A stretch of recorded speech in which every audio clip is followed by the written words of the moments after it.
Ask not what your country can do for you. Ask what you can do for your country. President Kennedy died at 1 p.m. Vice President Johnson has become the 36th President of the United States. I didn't shoot anybody, sir. I haven't been told what I'm here for. I'm just a patsy.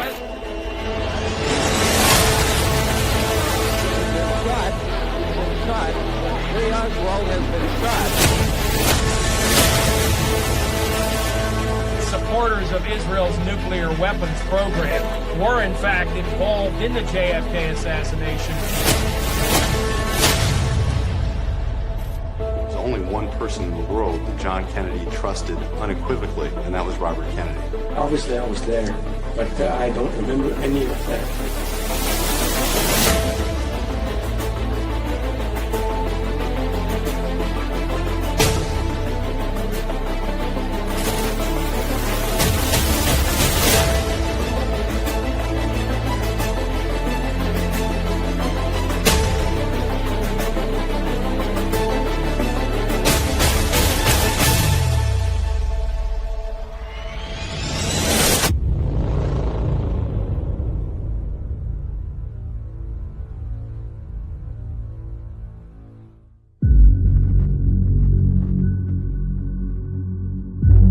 Just after midnight on the 6th of June 1968, Senator Robert Kennedy, candidate to the presidency of the United States, was shot in a back room of the Ambassador Hotel in Los Angeles. He had just been celebrating his victory at the California primaries, which made him the most likely Democratic nominee for the presidential election.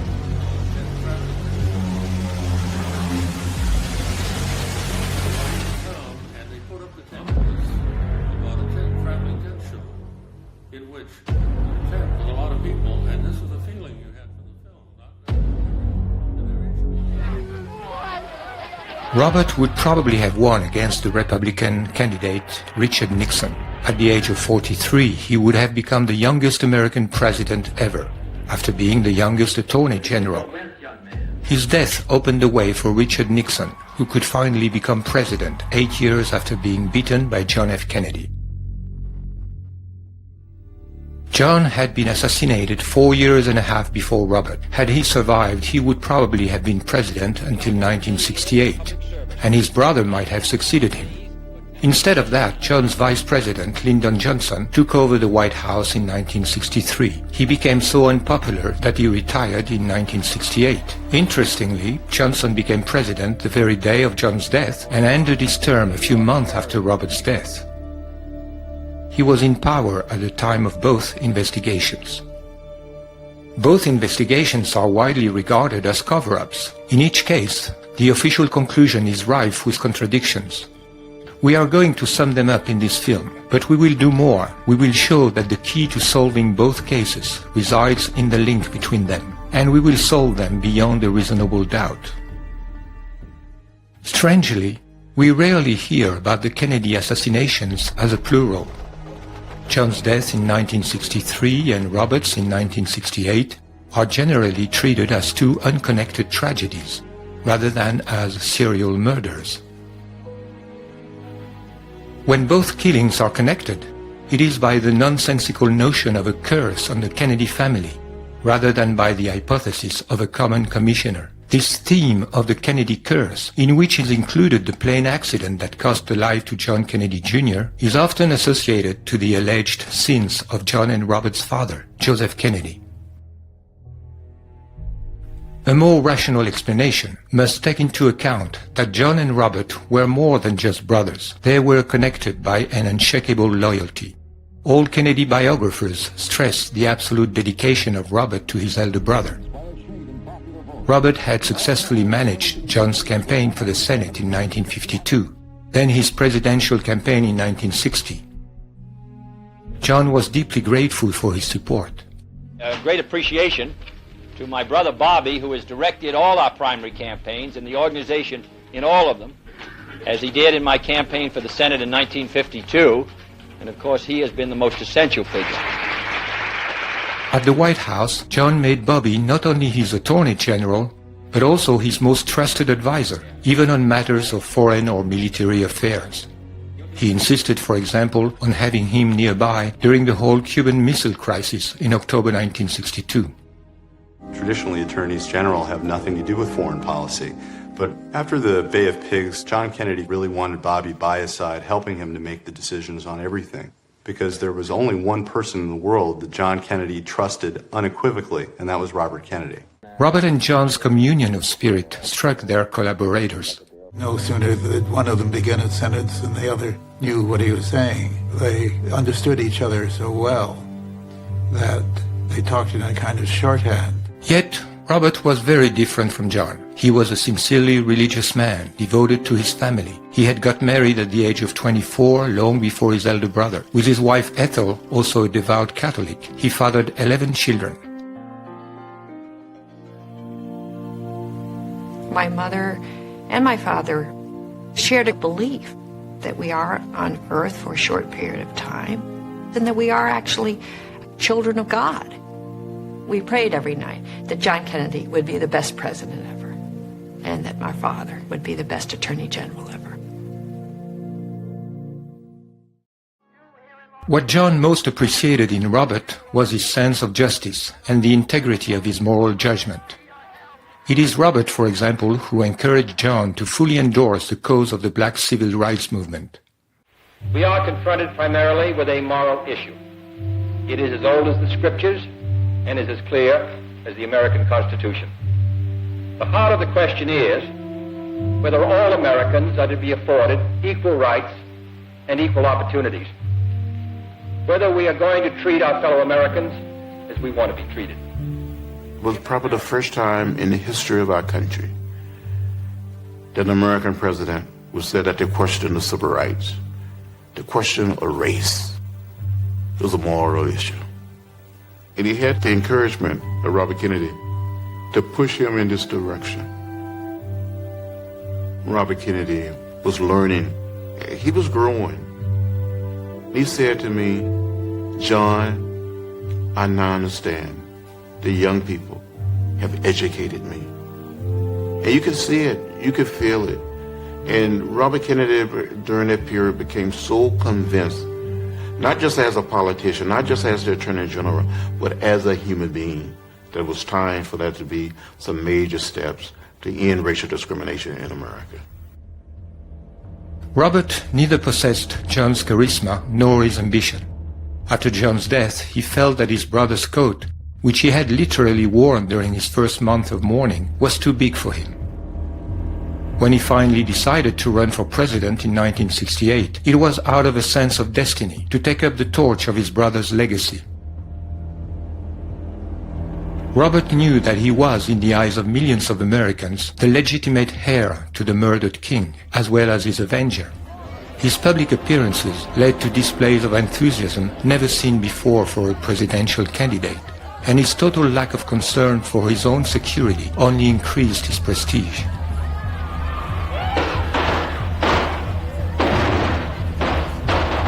What sounded like shots turned out to be Chinese firecrackers. Bobby flinched, then went right on campaigning.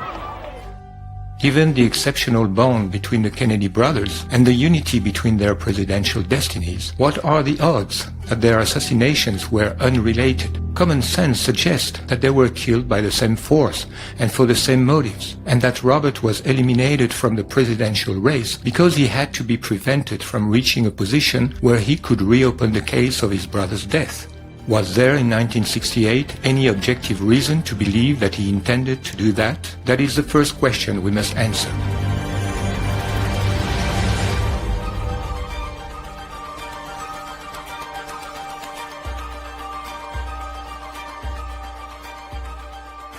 Did Robert Kennedy plan to reopen the investigation on his brother's assassination? That question has been positively answered by David Talbot in his book Brothers, The Hidden History of the Kennedy Years, published in 2007 by Simon & Schuster. Talbot shows that Robert had never believed in the conclusion of the Warren Commission report that Lee Harvey Oswald was the sole assassin of his brother. His son, Robert Kennedy Jr., recently confirmed it.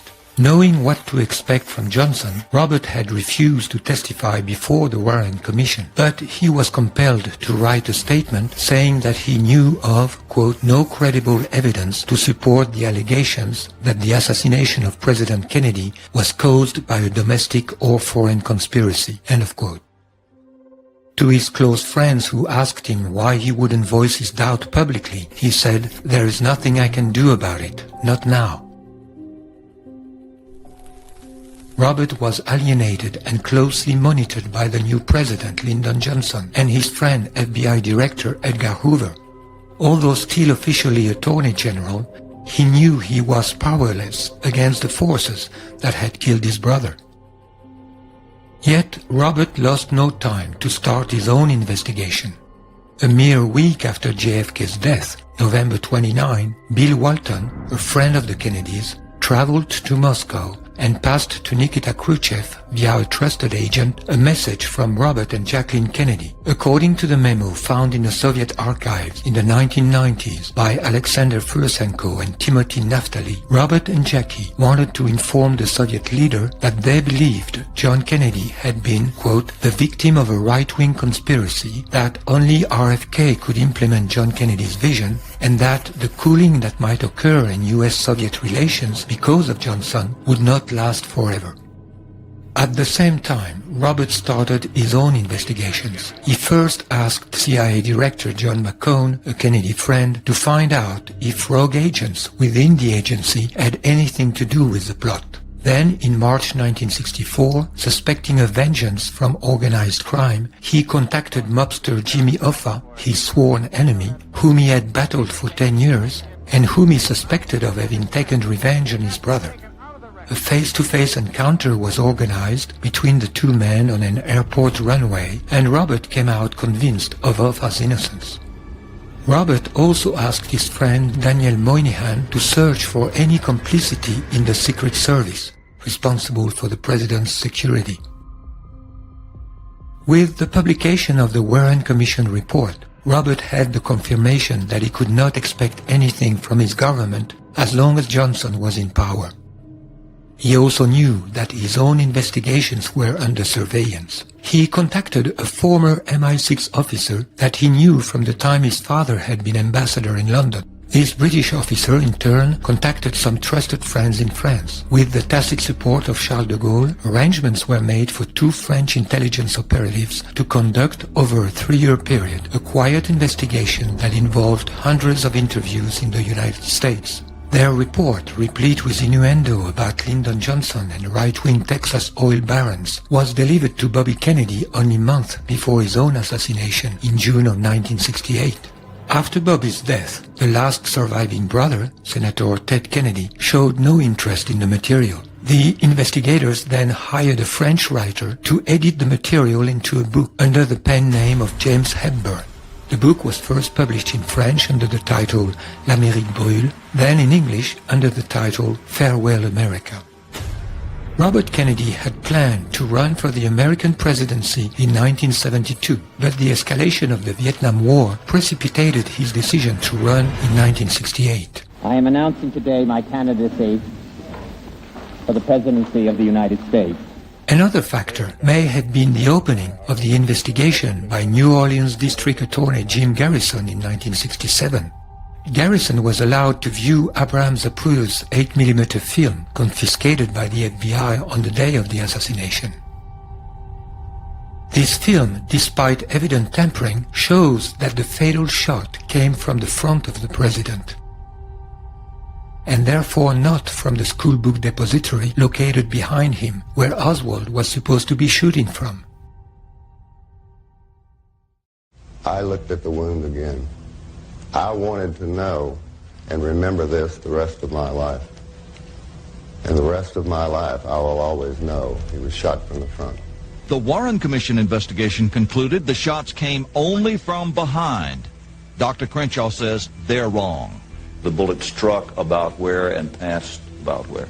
From here, right, through. Although the official report suppressed their testimonies, many witnesses said that shots were fired from behind a fence on what is known as the grassy knoll, which was on the right front of the limousine at the moment of the shooting. Pourtant, au cours de son enquête, la commission Warren a écarté toutes les preuves de coups de feu provenant du Grassy Knoll. Mais les témoignages sont là. The shot came from behind the wooden fence. There's no doubt whatsoever in my mind. Garrison would later claim that Robert gave him a discreet message of support through a common friend, letting him know that he was going to, quote, blow the whole thing wide open when he is president. Robert also confided to his friend William Atwood, then editor of Look magazine, that he, like Garrison, suspected a conspiracy, but that he couldn't do anything until he gets control of the White House.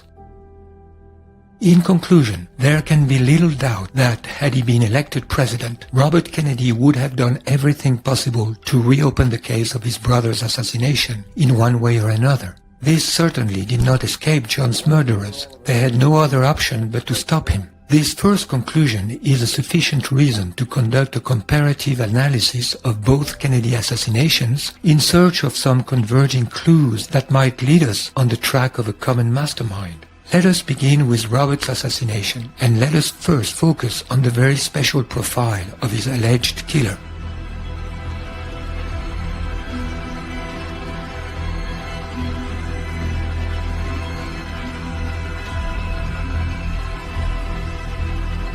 Just hours after Robert's assassination, the press was able to inform the American people not only of the identity of the assassin, but also of his motive and even of his detailed biography. 24-year-old Sirhan Bishara Sirhan was born in Jordania and had moved to the United States when his family had been expelled from West Jerusalem in 1948. After the shooting, a newspaper clipping was found in Sirhan's pocket, quoting a favorable statement made by Robert Kennedy regarding the selling of military aircrafts to Israel. Handwritten notes by Sirhan found in a notebook at his home confirmed that his act had been premeditated and motivated by his hatred of Israel. That became the storyline of the mainstream media from day one. Jerry Cohen of the Los Angeles Times wrote a front-page article saying that Sirhan is, quote, and a young man with a supreme hatred for the state of Israel. Cohen infers that Senator Kennedy became a personification of that hatred because of his recent pro-Israeli statements. Cohen further claimed to have learned from Los Angeles Mayor Samuel Yorty that about 3 weeks before shooting Robert Kennedy, Sirhan wrote a memo to himself saying, Kennedy must be assassinated before June 5, 1968, that is, the first anniversary of the Six-Day War in which Israel humiliated 3 Arab neighbors, Egypt, Syria and Jordan. After September 11, 2001, Americans were reminded of Sirhan as a precursor of Islamic terrorism on the American soil, and his act was installed into the War on Terror mythology and propaganda. In a book entitled The Forgotten Terrorist, Mail Ayton, who specializes in debunking conspiracy theories, claims to present, quote, a wealth of evidence about Sirhan's fanatical Palestinian nationalism and to demonstrate that Sirhan was the lone assassin whose politically motivated act was a forerunner of present-day terrorism, end of quote. In 2008, on the occasion of the 40th anniversary of Bobby's murder, the Jewish Daily Forward wrote, Robert Kennedy was the first American victim of modern Arab terrorism. One cannot help but note the parallel between Kennedy's assassination and the terrorist attacks of September 11, 2001. In both tragic cases, Arab fanaticism reared its ugly head on American soil, irrevocably changing the course of events in this country. End of quote. Writing for the Boston Globe, Sasha Isenberg recalled that the death of Robert Kennedy was, quote, a first taste of the political violence in the Middle East. He quotes Harvard professor Alan Dershowitz as saying it was perceived as an act of violence motivated by hatred of Israel and of anybody who supported Israel. It was in some ways the beginning of Islamic terrorism in America. It was the first shot. End of quote. The fact that Sirhan was from a Christian family was lost on Dershowitz. The Jewish Forward took care to mention it, only to add that Islamic fanaticism ran in his veins anyway. Quote, but what he shared with his Muslim cousins, the perpetrators of September 11, was a visceral, irrational hatred of Israel. There is something suspicious in this insistence on making the assassination of Robert Kennedy a crime against Israel. But let us, for the moment, take these declarations seriously, and let us try to understand what kind of anti-Zionist Palestinian terrorist was Sirhan Sirhan. While studying his case more closely, perhaps we can learn something about the very nature of the Arab terrorism that has now become a familiar leitmotif of the mainstream narrative in our post-9/11 world. The first question is, did Sirhan really kill Robert Kennedy?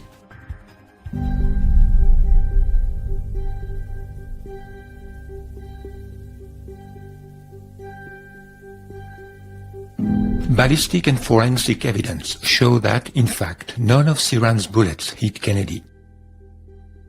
According to the autopsy report of Chief Medical Examiner Dr. Thomas Noguchi, who confirms it in his memoirs, Robert Kennedy was hit by 3 bullets, while a 4th went through his coat. All these bullets were shot from behind Kennedy, 2 of them under his right armpit following an upward angle, and the 3rd, the fatal bullet, behind his right ear at point-blank range. One gunshot wound was found behind right ear, and there were abundance of a powder deposit on the edge of the right ear. And after test firing the similar weapon, we came to conclusion that the muzzle distance would be a 1 inch from the right ear edge and no more than 3 inches. Yet the sworn testimonies of 12 witnesses established that Robert had never turned his back on Sirhan and that Sirhan was 5 to 6 feet away from his target when he fired.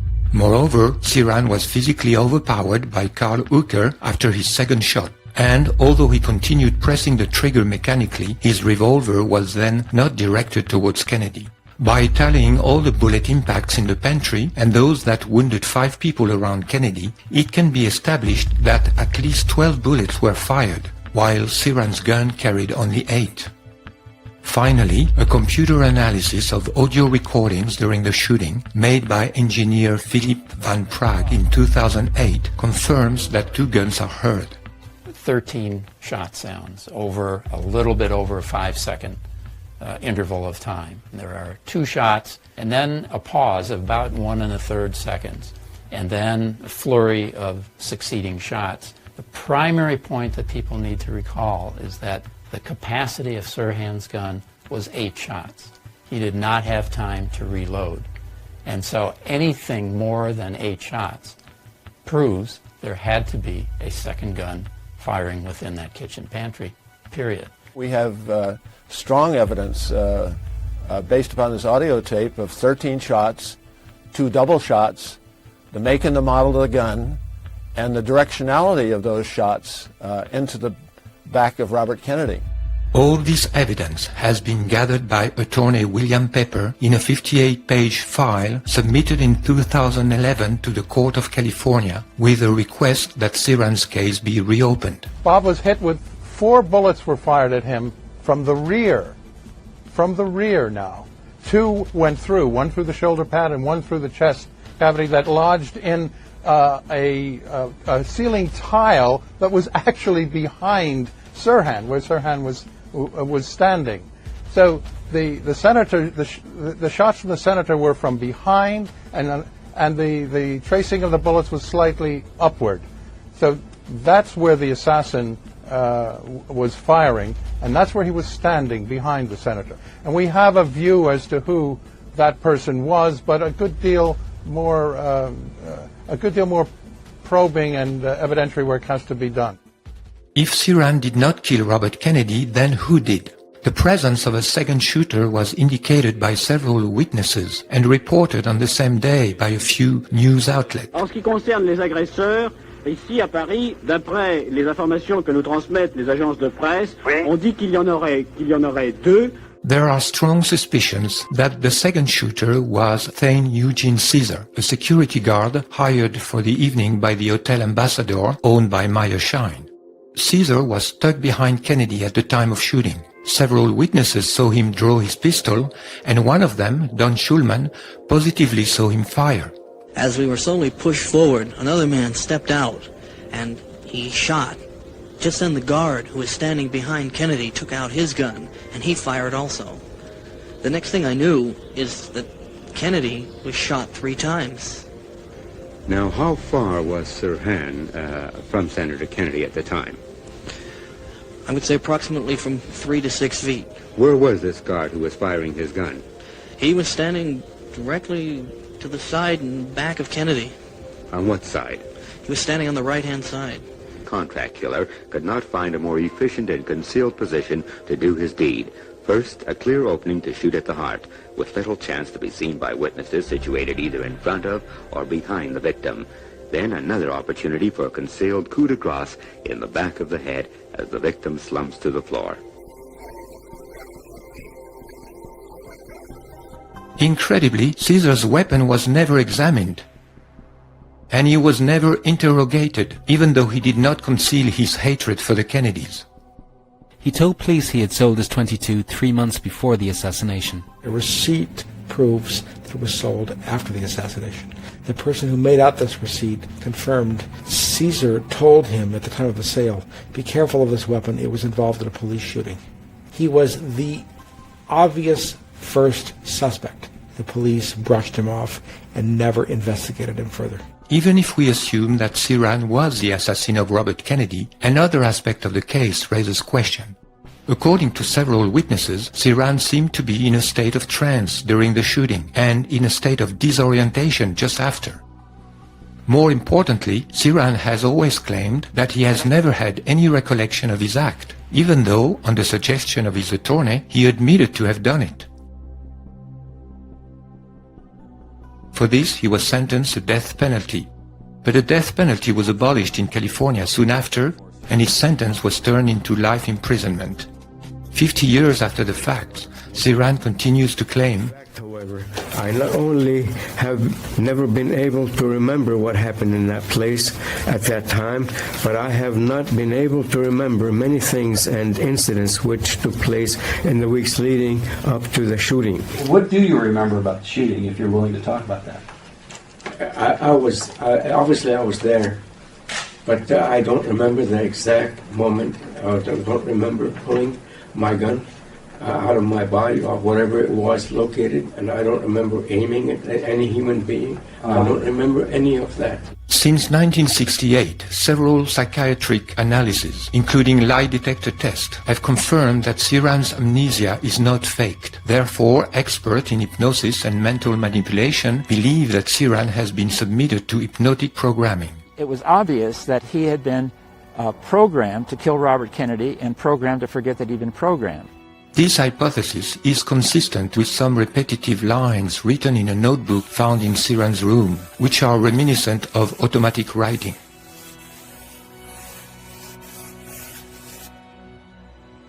In 2008, Harvard University professor Daniel Brown, a noted expert in hypnosis and trauma memory loss, interviewed Sirhan for a total of 60 hours. And concluded that Sirhan, who belongs to the category of high hypnotizables, acted involuntarily under the effect of hypnotic suggestion. His action of firing the gun was neither under his voluntary control nor done with conscious knowledge, but is likely a product of automatic hypnotic behavior and coercive control." End of quote. During his sessions with Dr. Brown, Sirhan could remember having been accompanied by an attractive woman before suddenly finding himself in a shooting range with a weapon he did not know. According to Brown's report, quote, Sirhan responded to a specific hypnotic cue given to him by that woman to enter range mode, during which Sirhan automatically and involuntarily responded with a flashback that he was shooting at a firing range at circled targets. End of quote. Months after Sirhan recalled these details, attorney William Pepper was able to prove that, just days before the assassination, Sirhan had visited a firing range accompanied by an unknown instructor and had signed the register. With the help of Professor Brown, Siran was also able to remember that his instructor had a falling mustache, which fits the description of famous hypnotist William Joseph Bryan Jr., whom other evidence also incriminates. Bryan makes no secret of having worked for the Air Force in the brainwashing section. His biggest claim to fame was to have exposed by hypnosis the Boston Strangler, Albert DeSalvo, who thereafter confessed to the crime. Bryan often bragged about it.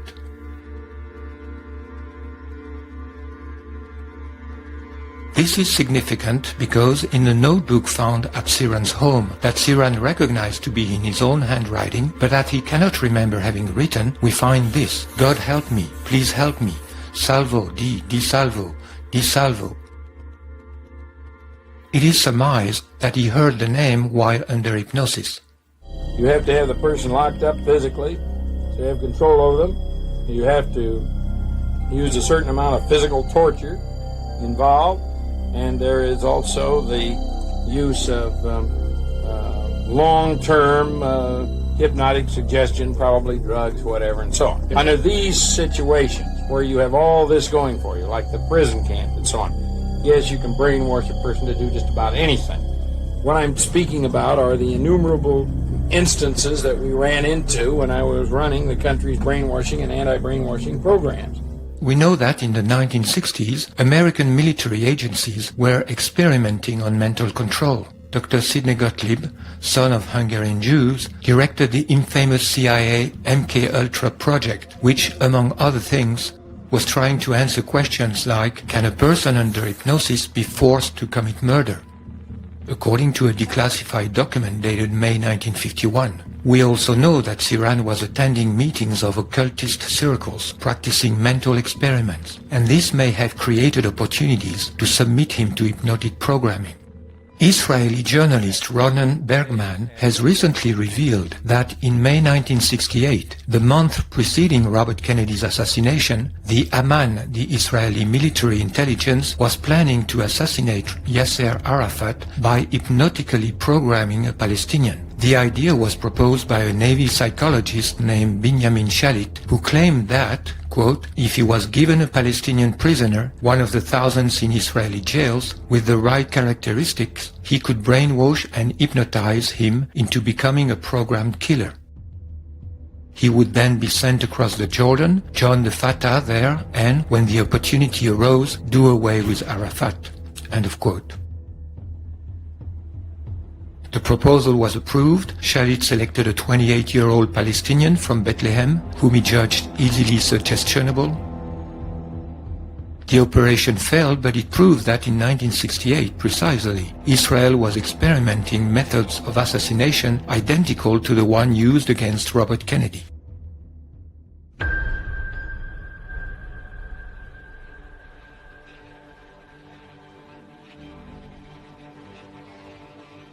In the hypothesis that Siran has been manipulated, the question is, why him? Who had an interest in having people believe that Robert was killed by a fanatic Palestinian motivated by hatred of Israel? Israel, of course. But then we are faced with a dilemma. For why would Israel kill Robert Kennedy if Robert Kennedy was supportive of Israel? That would logically exclude Israel from the list of suspects.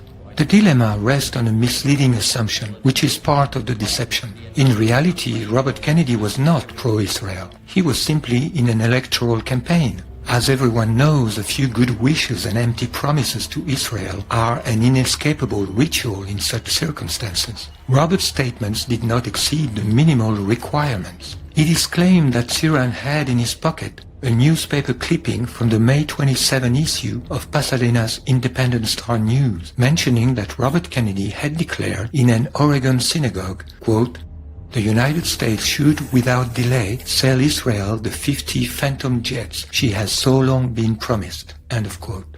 But the author of this article, David Lawrence, underlined how little credit should be given to Robert's electoral promises. His article, entitled Paradoxical Bob, began like this. Presidential candidates are out to get votes, and some of them do not realize their own inconsistencies. All things considered, there is no ground for believing that Robert Kennedy would have been, as President of the United States, particularly friendly to Israel. The Kennedy family, proudly Irish and Catholic, was not known to be very appreciative of Jews. Joe Kennedy had been notoriously critical of Jewish influence during the Second World War. While ambassador in London from 1938 to 1940, he had supported the appeasement policy of British Prime Minister Neville Chamberlain toward Hitler. When Roosevelt was about to enter the war, he had resigned and declared that he intended, quote, to devote my effort to what seems to me the greatest cause in the world today, to help the President keep the U.S. out of the war, end of quote. During John's presidential campaign, Menahem Begin's party, Erut, wondered publicly if the father, Joe Kennedy, quote, did not inject some poisonous drops of anti-Semitism in the mind of his children, end of quote. In his Pulitzer Prize-winning book Profiles in Courage, published in 1956, Kennedy had declared his admiration for Senator Robert Taft, who, by calling the Nuremberg military trials of 1946 a shameful parody of justice, had sacrificed his political future. We will talk later about John Kennedy's tense relationship with the State of Israel. As for his brother, he had not been in his brother's government a particularly pro-Israel Attorney General. He had infuriated Zionist leaders by supporting an investigation led by Senator William Fulbright of the Senate Committee on Foreign Relations aimed at registering the American Zionist Council as a foreign agent, subject to the obligations defined by the Foreign Agents Registration Act of 1938, which would have considerably hindered its efficiency. After the assassination of John Kennedy, the American Zionist Council escaped this procedure, and its lobbying division, the American Israel Public Affairs Committee, AIPAC, became the most powerful lobby in the United States and an indispensable instrument for the corruption and intimidation of American elected officials and for the control of American foreign policy. It was Nicholas Katzenbach, whom Johnson put at the head of the Department of Justice to replace Robert Kennedy, who buried the case against the American Zionist Council. Katzenbach is also known as having strongly recommended to the new president Lyndon Johnson a commission of inquiry to establish as soon as possible that Oswald was the only assassin of Kennedy. In conclusion, it is only by an outrageous hypocrisy that the Jewish Daily Forward could write on June 6, 2008, quote, in remembering Bobby Kennedy, let us remember not just what he lived for, but also what he died for, namely the precious nature of the American-Israeli relationship, end of quote. Robert Kennedy's death had not been a bad thing for the American-Israeli relationship. As a U.S. president, would Robert have saved Israel from disaster in 1973, like Nixon and Kissinger, by providing her with unlimited military support against Egypt? It is unlikely. Rather, Robert Kennedy was a great loss for the Arab world, as had his brother John before him.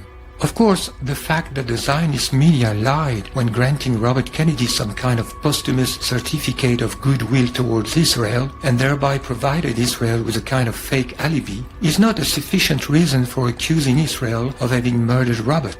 Even the fact that the masterminds of the plot chose as their programmed instrument an anti-Zionist Palestinian and thereby stirred a strong anti-Palestinian feeling among Americans at the same time as getting rid of Robert, does not prove that Israel was involved. What is lacking for a serious presumption is a plausible motive, and the motive of Robert's assassination, as we said before, must be found not in what Robert was declaring publicly during his campaign, but rather in what he confided only to his close friends, his intention to reopen the investigation on his brother's death. What would an unbiased investigation conducted under the supervision of Robert in the White House have revealed? This is what we must now determine.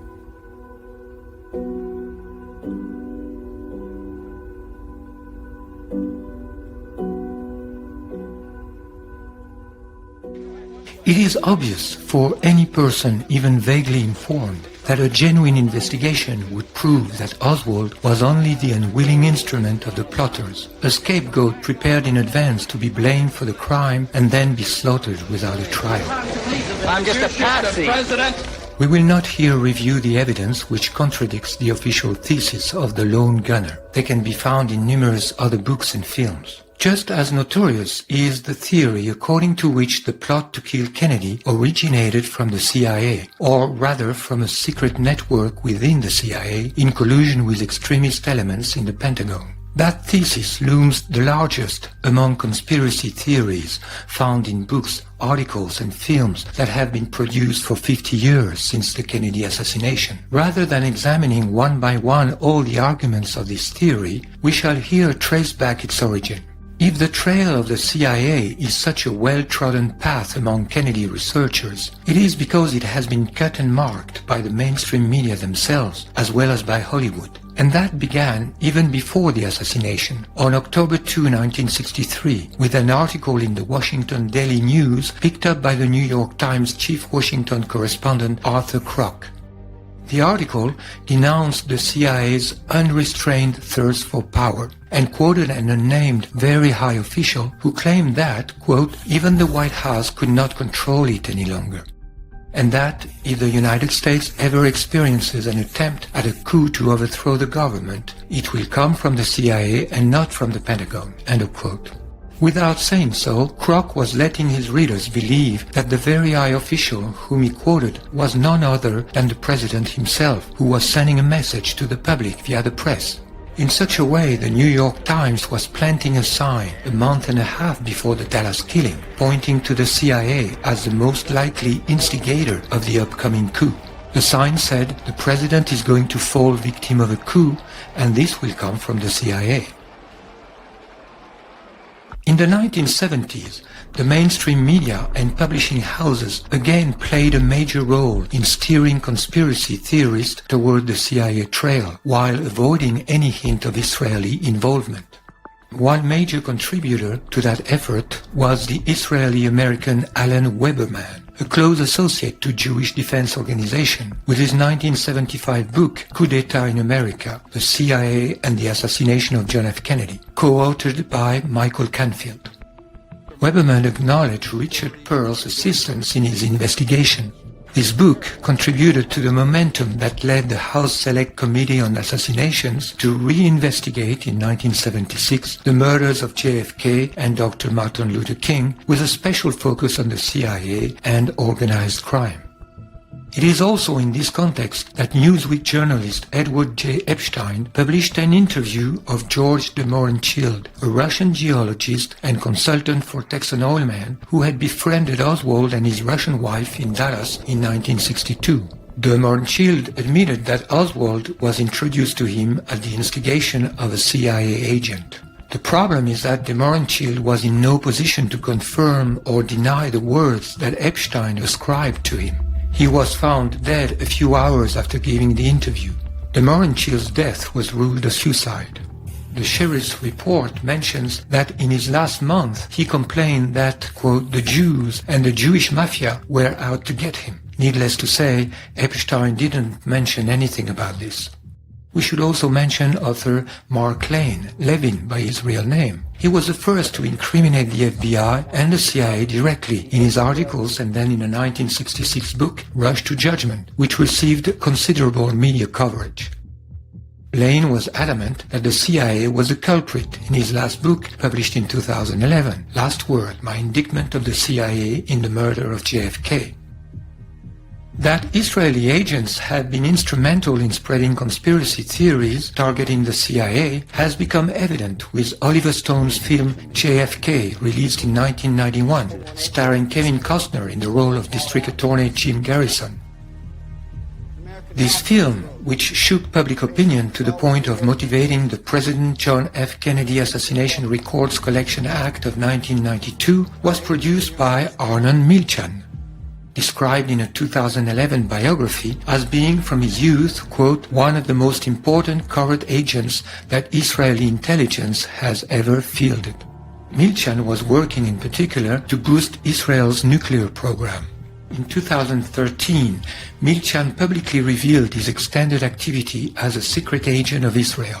It is therefore no wonder that Stone's film gives no hint of the Mossad connection that Garrison had stumbled upon.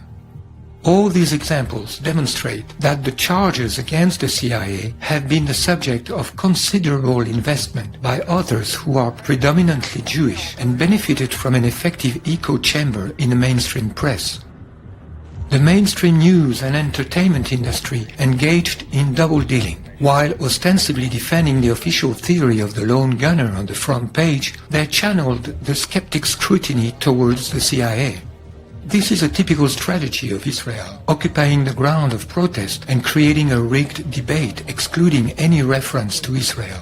The contradiction of the official thesis is maintained focused on the CIA, the military-industrial complex, or any other 100% American organization by an elite of militants whose primary motivation is the preservation of the interest of the Jewish community. In fact, the CIA conspiracy theory suffers from a crippling contradiction. According to it, the purpose of killing Kennedy was to create a pretext for invading Cuba, something that Kennedy had always refused to do. With Oswald groomed as a pro-Castro communist, the Dallas shooting was staged as a false flag attack to be blamed on Cuba, according to the CIA theory. But then, why did no invasion of Cuba follow Kennedy's assassination? It is because Johnson, we are told, thwarted the plot's ultimate aim to start World War III. This is to ignore the tremendous amount of evidence accumulated against Johnson. In fact, I believe the CIA thesis was originally pushed forward to counter the more natural and more popular thesis of a conspiracy headed by Johnson with Hoover's complicity.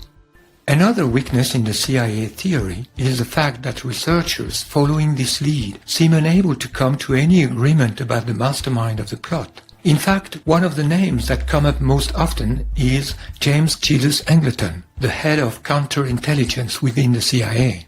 Professor John Newman writes about him in Oswald and the CIA, quote, "No one else in the agency had the access, the authority, and the diabolically ingenious mind to manage this sophisticated plot."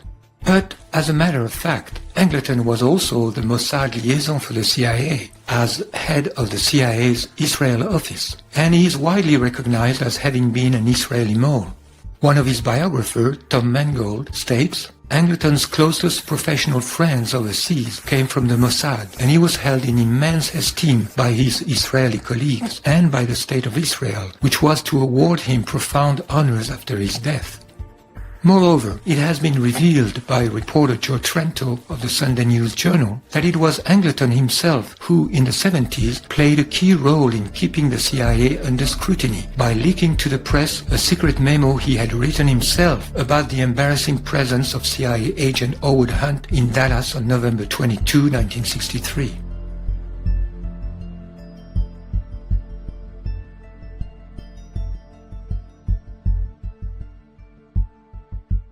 By a strange paradox, the authors who stand for the conventional thesis of a CIA conspiracy build their case on the biography of Oswald, while at the same time claiming that Oswald had almost nothing to do with the killing. It is about as useful as scrutinizing Osama bin Laden's biography to solve 9/11.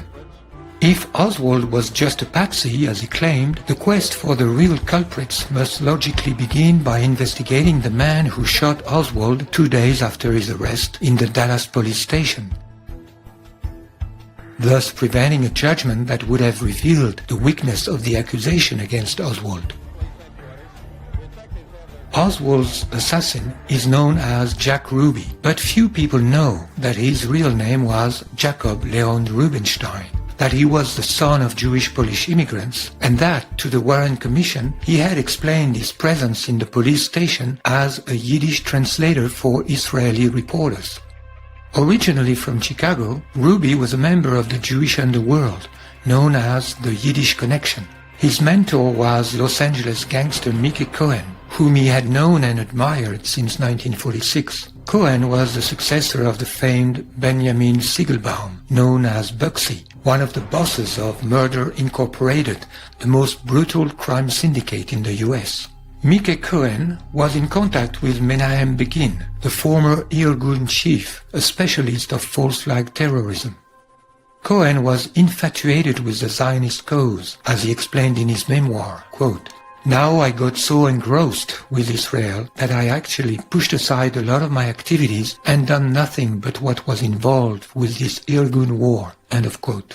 We also know that Ruby phoned Al Gruber, a Mickey Cohen associate, just after Oswald's arrest. Most probably, that is when he received an offer that he couldn't refuse, for reasons possibly linked to his heavy debt.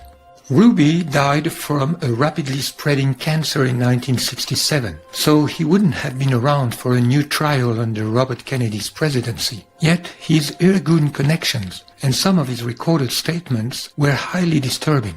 Ruby's defense lawyer William Kunstler wrote in his memoir that Ruby told him he had killed Oswald, quote, "for the Jews," and Ruby's rabbi Hillel Silverman received the same confession when visiting Ruby in jail.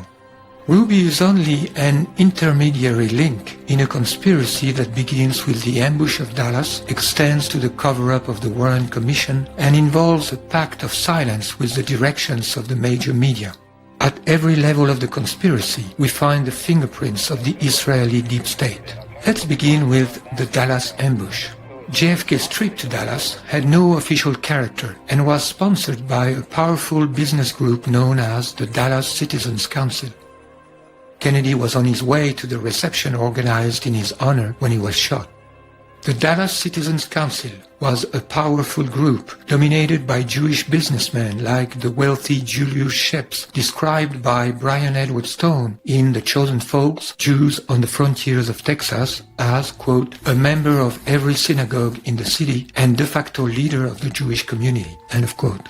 Abraham Zapruder, the man who filmed the assassination of John Kennedy and sold his film for $150,000 to Life magazine, was also a member of the Dallas Citizens Council. He was a clothing manufacturer whose headquarters happened to be located in the Dallas Textile Building, or Daltex, where one of the snipers' nests was located, according to JFK researchers who have studied the firing trajectories. Interviewed the same day on television, Zapruder could not hide his satisfaction.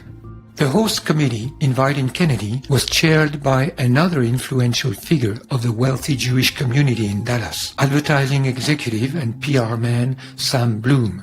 According to former British intelligence officer Colonel John Hugh Wilson, it was Bloom who, quote, "suggested that the police make Oswald accessible to the press." He also suggested, against the explicit advice of the local FBI, that they move the alleged assassin from the Dallas police station to the Dallas County Jail in order to give the newsman a good story and pictures, end of quote. It was during this transfer that Oswald was shot by Ruby. Hugh Wilson also writes, when the police later searched Ruby's home, they found a slip of paper with Bloom's name, address and telephone number on it. After the Dallas tragedy, Israel's Zionim were also busy fabricating the official lie. Apart from the chairman Earl Warren, chosen for his figurative role as Chief Justice, all key people in the investigative commission were either personal enemies of Kennedy, like Allen Dulles, the CIA director fired by Kennedy in 1961, or ardent Zionists, like Arlen Specter, who, at his death in 2012, was mourned by the Israeli government as, quote, "an unswerving defender of the Jewish state," end of quote. Arlen Specter was the inventor of what came to be called the magic bullet theory, a single bullet supposed to have caused 7 wounds to John Kennedy and John Connolly sitting before him in the limousine, and later found in pristine condition on a gurney in Parkland Memorial Hospital in Dallas.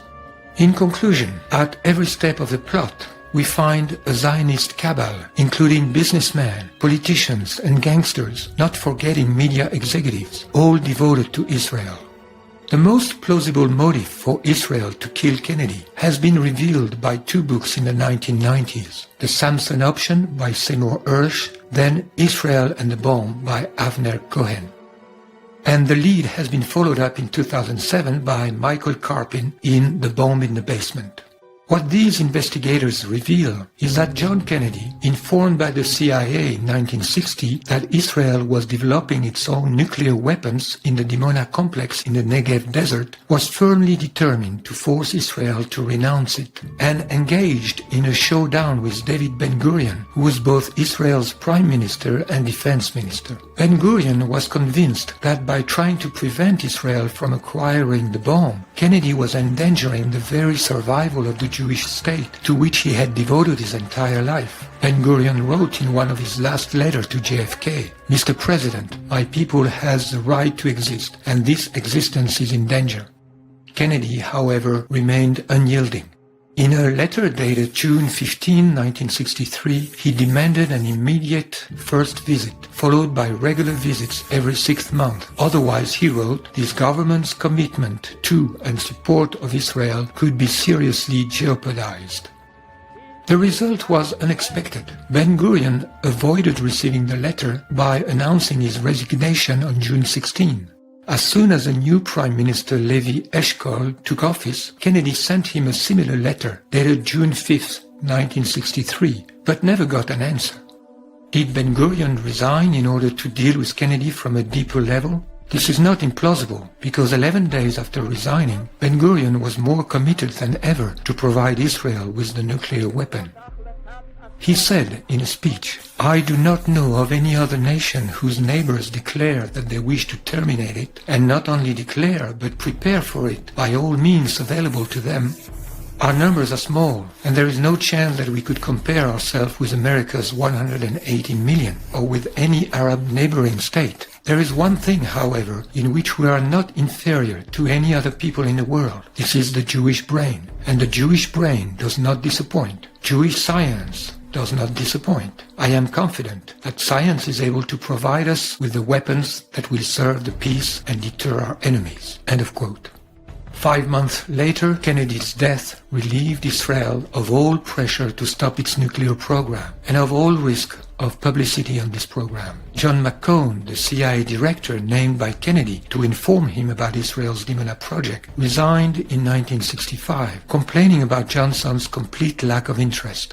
According to historian Stephen Green, perhaps the most significant development of 1963 for the Israeli nuclear weapons program occurred on November 22. On a plane flying from Dallas to Washington, D.C., Lyndon Johnson was sworn in as the 36th President of the United States following the assassination of John F. Kennedy. Lyndon Johnson's White House saw no Dimona, heard no Dimona, and spoke no Dimona when the reactor went critical in early 1964. End of quote.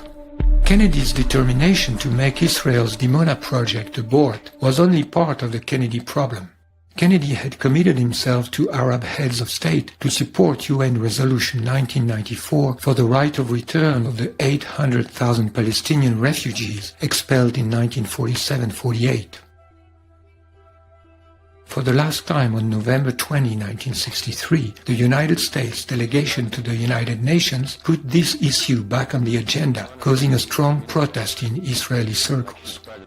On top of that, since the first month of his presidency, Kennedy behaved very warmly toward Nasser, Israel's worst enemy. Historian Philip Muhlenbeck writes, while the Eisenhower administration had sought to isolate Nasser and reduce his influence through building up Saudi Arabia's King Saud as a conservative rival to the Egyptian president, the Kennedy administration pursued the exact opposite strategy. After Kennedy's death, American foreign policy was reversed again, without the American public being aware of it. Johnson cut the economic aid to Egypt and increased the military aid to Israel, which, according to Stephen Green, reached $92 million in 1966, more than the total of all previous years combined. For 50 years, the Israeli trail in the Kennedy assassination has been smothered, and anyone who dares mention it is immediately ostracized. American Congressman Paul Findlay nevertheless wrote in March 1992 in the Washington Report on Middle East Affairs, "It is interesting to note that in all the words written and uttered about the Kennedy assassination, Israel's intelligence agency, the Mossad, has never been mentioned." End of quote. One single author has seriously investigated that trail, Michael Collins Piper, in his 1995 book Final Judgment, The Missing Link in the JFK Assassination Conspiracy. Piper was largely ignored by the mainstream of the Kennedy Truth Movement, but his work has made a strong impact. In 2013, in his foreword to a collection of letters by Kennedy, including those addressed to Ben-Gurion about Dimona, Martin Sandler writes about Piper's work, "Of all the conspiracy theories, it remains one of the most intriguing." End of quote. It is in fact a theory widespread in Arab countries. Libyan leader Muhammad Gaddafi believed it. كندي الذي قرر أن يفتش مفاعل ديمونة وأصر على تفتيشه ليتأكد من أنه يصنع أسلحة ذرية وإلا لا، ورفض الإسرائيليون، وأخيرا أصر هو على التفتيش.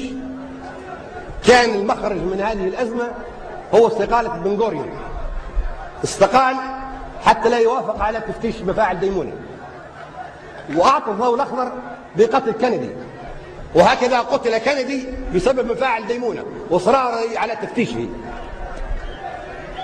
بسبب إصراره على تفتيشه قتل كندي. On September 23, 2009, Gaddafi had the guts to demand a new investigation in front of the General Assembly of the United Nations. قضية تطرح في الجمعية العامة لابد من نطق صراحة.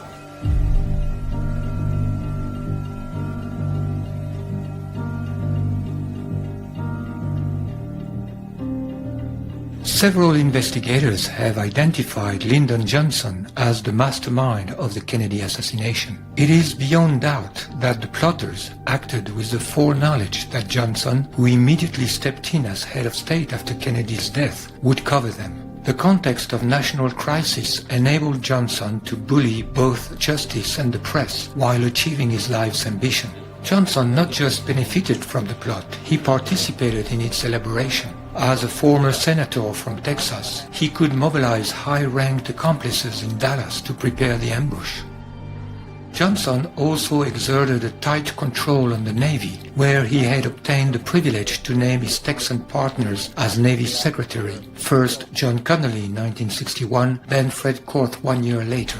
Johnson's connection to the Navy is an important aspect of the case, because it is under the control of Navy officers that Kennedy's counterfeit autopsy was performed in Washington, after his body had been literally robbed at gunpoint from Parkland Hospital in Dallas.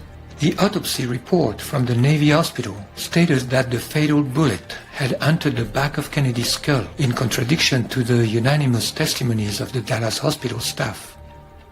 Contrary to a widespread but erroneous belief, Lee Harvey Oswald had been recruited not by the CIA but by the Navy. He was a Marine, and as a Marine he had worked for the Office of Naval Intelligence, ONI.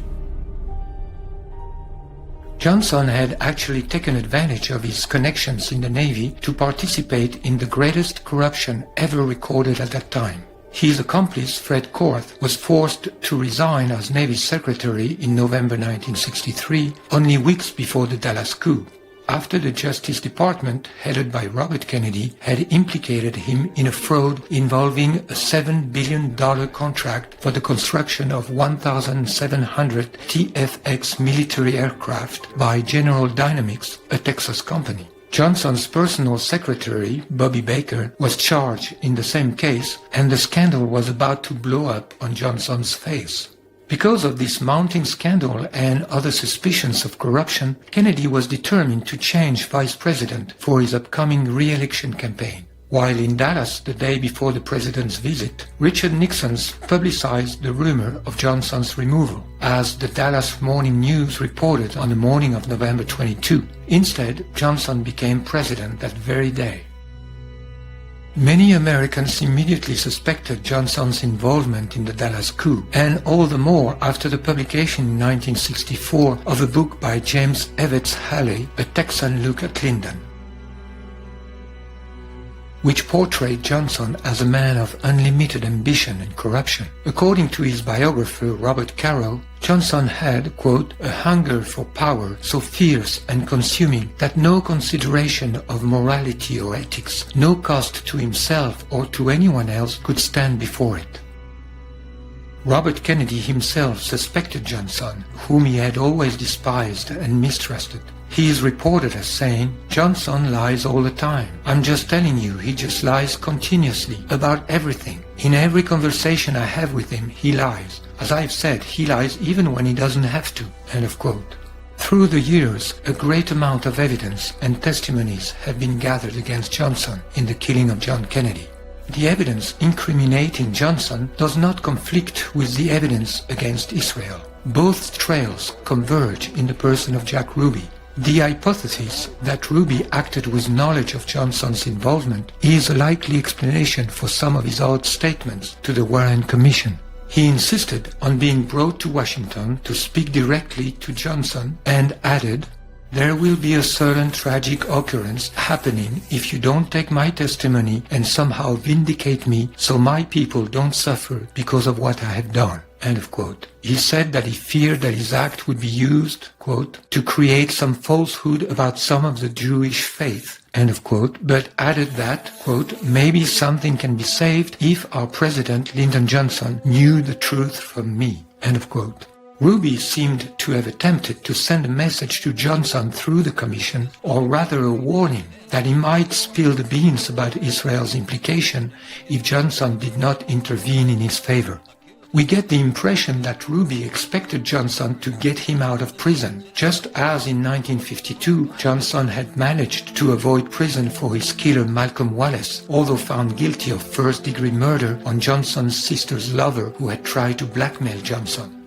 Yet Johnson did nothing to get Ruby out of jail, and Ruby was sentenced for life. Ruby's sense of betrayal explains why in 1965, after giving a brief press conference, Ruby implicitly accused Johnson of Kennedy's murder. I want to correct what I stated before. He was vice president. Remember I said he was vice president?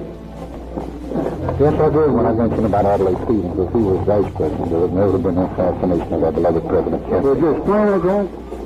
Well, the answer is the man in office now. Ruby's full statement to the Warren Commission was leaked to journalist Dorothy Kilgallen and published in the New York Journal American in August 1964. Kilgallen also interviewed Jack Ruby and boasted afterwards of being about to break the real story and publish the biggest scoop in the century. But Kilgallen was found dead by an overdose of barbiturates and alcohol on November 8, 1965. As for Ruby, he was put into solitary confinement and he died in 1967, officially from a rapidly spreading cancer.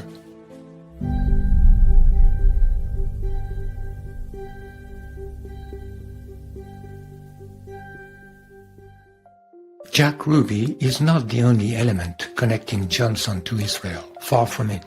In truth, Johnson had always been Israel's man. His electoral campaigns had been funded since 1948 by Zionist financier Abraham Feinberg, president of the fundraising organization Americans for Haggadah Incorporated, and a key financier in the Dimona Project.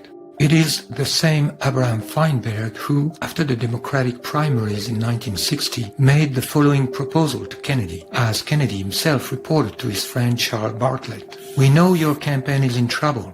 We're willing to pay your bills if you let us have control of your Middle East policy." It was also two strong supporters of Israel, Washington Post publisher Philip Graham and his main columnist Joseph Alsop, who finally convinced Kennedy to take Johnson as his running mate. Most probably, they blackmailed Kennedy with proofs of his adulterous adventures, of which Edgar Hoover, a close friend of Johnson, was well informed. According to Evelyn Lincoln, Kennedy's personal secretary for 12 years, quote, "Jack knew that Hoover and LBJ would just fill the air with womanizing," end of quote. Whatever the real nature of the blackmail, Kennedy once apologized to his assistant Hyman Raskin, saying, You know, we had never considered Lyndon, but I was left with no choice. Those bastards were trying to frame me. They threatened me with problems, and I don't need more problems. And so it is that John was forced to choose Johnson as vice president by the Zionist network, despite the fierce opposition of his brother Robert. In 2013, Associated Press reported about newly released tapes from Johnson's White House office showing LBJ's personal and often emotional connection to Israel. An article from the Five Towns Jewish Times, running under the title Our First Jewish President, Lyndon Johnson, elaborates on that end, and after recalling Johnson's continuous support of Jews and Israel in the 40s and 50s, then his role in the crafting of the pro-Israel UN Resolution 242 in November 67, concludes, President Johnson firmly pointed American policy in a pro-Israel direction. In a historical context, the American emergency airlift to Israel in 1973, the constant diplomatic support, the economic and military assistance, and the strategic bonds between the two countries can all be credited to the seeds planted by LBJ. End of quote. The article also mentions that research into Johnson's personal history indicates that he inherited his concern for the Jewish people from his family. His aunt, Jessie Johnson Hatcher, a major influence on LBJ, was a member of the Zionist Organization of America. In an additional note, the article said, the facts indicate that both of Lyndon Johnson's great-grandparents on the maternal side were Jewish. The line of Jewish mothers can be traced back 3 generations in Lyndon Johnson's family tree. There is little doubt that he was Jewish. End of quote. The Jewish and the Israeli press occasionally refer to Johnson's secret Jewishness and often remember with gratitude his Israel-friendly policy. Whatever was the reason of Johnson's loyalty to Israel, it is a fact that, thanks to Johnson, Israel could acquire its first atomic bomb somewhere between 1965 and 67, and carry out its plan to annex Palestinian territories beyond the boundaries of the United Nations partition plan. By leaning on the Pentagon and CIA oaks, who had previously been bridled by Kennedy, Johnson intensified the Cold War and created the climate of tension which Israel needed in order to demonize Egyptian President Nasser and reinforce Israel's own stature as an indispensable U.S. ally in the Middle East. During the Six-Day War of 1967, Israel managed to triple its territory while creating the illusion of acting in legitimate defense to the applause of the American press. The lie could not deceive American intelligence agencies, but Johnson had given the green light to Israel's attack and even authorized James Angleton of the CIA to give Israel the precise positions of the Egyptian air bases, which enabled Israel to destroy them in just a few hours. 4 days after the start of the Israeli attack, Nasser accepted the ceasefire request from the UN Security Council. It was too early for Israel, who had not yet achieved all her objectives in terms of conquest. That is when, on June 8, Israel attacked the USS Liberty, an unarmed NSA spy ship stationed in international waters of Sinai. They drop napalm and strafe its decks with rockets, cannon fire and armor-piercing rounds before trying to sink it with torpedoes.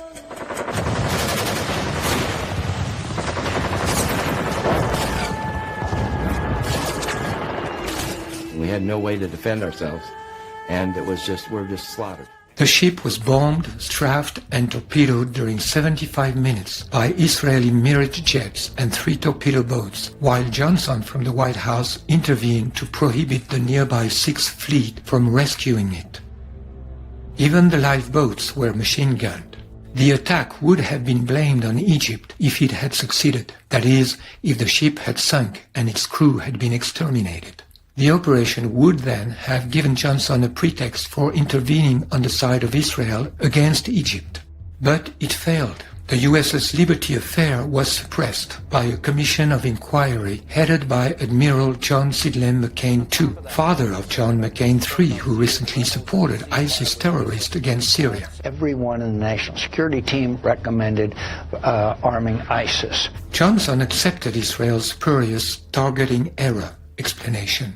What's more, Johnson rewarded Israel by lifting the embargo on offensive military equipment. US-made tanks and aircraft immediately flowed to Tel Aviv. This failed false flag attack is evidence of Johnson's secret complicity with Israel, implying high treason against his own country. Many of Johnson's closest friends and advisors were pro-Israeli, and they reported back to Tel Aviv on his every move. The Israeli story constantly shifted to counter whatever new intelligence the White House received. So sensitive were these communications that the Israelis used code names to protect the identity of their White House agents. But for the first time, the members of the ring can be named. Hamlet was a $1 million fundraiser for the Democrats. When he rang, Johnson took his calls. He was Abe Feinberg. Menashe was Arthur Goldberg, the U.S. ambassador to the United Nations. Harare was David Ginsburg, a high-profile Washington lawyer who also represented the Israeli embassy. Ilan was Supreme Court Justice Abe Fortas. Lyndon Johnson had dinner with him on the eve of the Six-Day War. The strategy worked. The U.S.-Israeli relationship proved to be stronger than the killing and injuring of more than 200 Americans.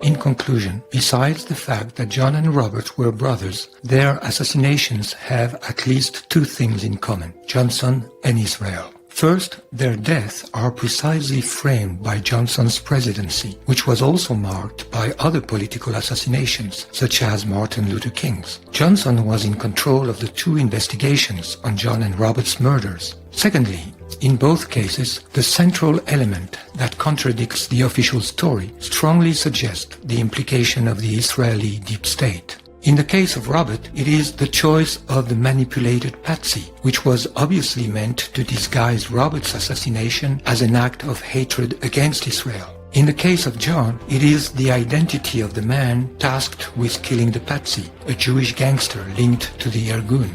These two common elements in the Kennedy assassinations, Johnson and Israel, are themselves closely linked because Johnson was a man acting for Israel just like Ruby, although at a higher level. The evidence for Johnson's secret loyalty to Israel includes his high treason in the USS Liberty affair. The causal link between the two assassinations then becomes clear. Even if Robert had been pro-Israel, which he was not, Israel and Johnson would have had a compelling reason to eliminate him before he got to the White House and reopened the investigation on his brother's death. In order to solve the mystery of John Kennedy's assassination, we simply have to look into the two other assassinations that are connected to it. On the one hand, the assassination of Oswald, the man whose trial could have exposed the real plotters, and on the other hand, the assassination of Robert Kennedy, the man who would have reopened the case if he had reached the White House. And both of these assassinations bear the signature of the Israeli deep state.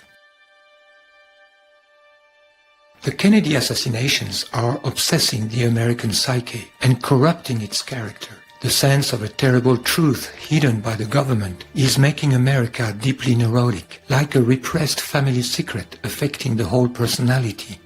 This lie, buried into the deep state, has rendered Americans vulnerable to other lies, just like any lie creates a predisposition for new lies, and even the need for more lies to cover it up. Having fallen deeper and deeper under the control of Israel, America is now morally corrupt and haunted by its own lies. Conversely, exposing one lie will make other lies fall one by one. That explains why there is still today, more than 50 years later, a determination from the corrupt American Zionist-controlled leadership to keep the truth hidden. This is also why unveiling the truth about the Kennedy assassinations is so crucial and will lead inevitably to unveiling the truth about 9/11 and to a new awareness about the other lies by which the United States and the world have been drawn into wars against the enemies of Israel. Carl Jung, the psychologist of the collective unconscious, said that the mythical character of a life expresses that it has a historical significance. The life and death of the Kennedys have such a mythical dimension.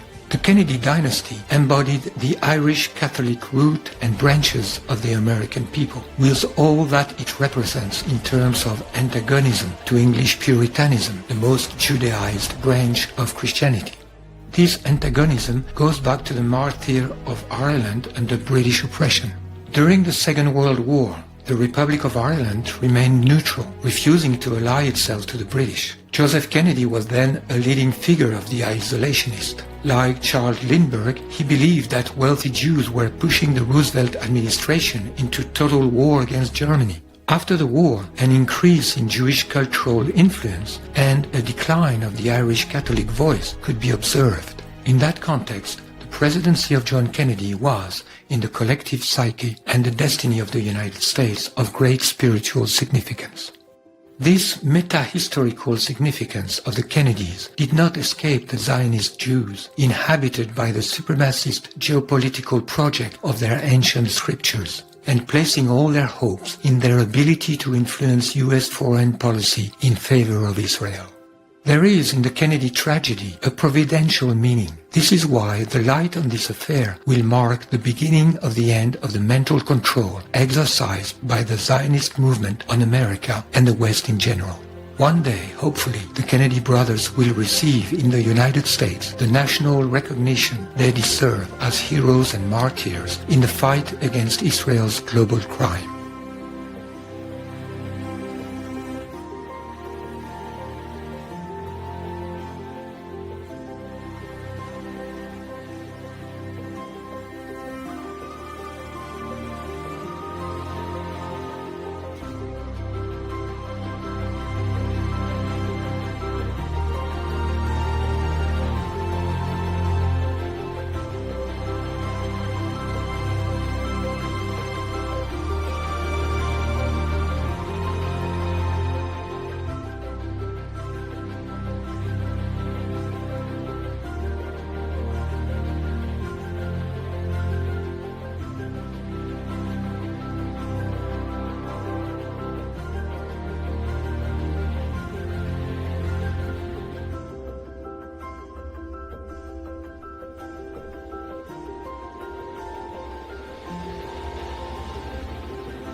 President Kennedy's son, John Kennedy Jr., embodied the Kennedy myth in the heart of all Americans. The route seemed traced for him to become president one day. He died on July 16, 1999, with his pregnant wife and his sister-in-law, when his private plane suddenly and mysteriously nosedived into the ocean a few seconds after he had announced his approach on Martha's Vineyards Airport. John Jr. was literally born with the Kennedy presidency. From the minute he came into this world, he had been in the national spotlight. As Americans watched him grow up in the White House, they developed a strong affection for him. The iconic image of little John John saluting his father's coffin on the day of his 3rd birthday encapsulated a nation's grief and impressed on millions of Americans the dream of seeing him reclaim the Oval Office one day. For in the American collective psyche, the Kennedys represented royalty, and JFK Jr. was the legitimate heir to the throne.